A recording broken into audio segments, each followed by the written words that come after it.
Okay, guys, we're working on the '64 Impala, and we're putting in the control arm bumpers. This rubber piece actually goes under the control arm, and this is the top. And what it does, there's a hole there, and you have to take this little boot here, and that has to go down in the hole. Now, the way you install it, pay attention because it's not easy. Okay, what you do, you take grease.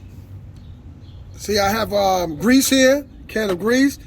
You put the grease all around the rubber bushing. You put the grease around the hole. We already have the boot in.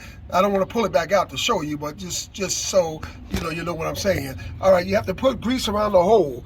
Then what you do, you jack the bottom H-frame up so that it lifts the top control arm up so you can get in here. Then you have to get a piece of metal piece. Get like a flat metal plate, and what you do, you set the boot down in the hole, and you take this plate and you put it on top of the black boot, and then you release the jack down, and when the jack goes down with this plate on top, it would push this boot down in the hole, and we out.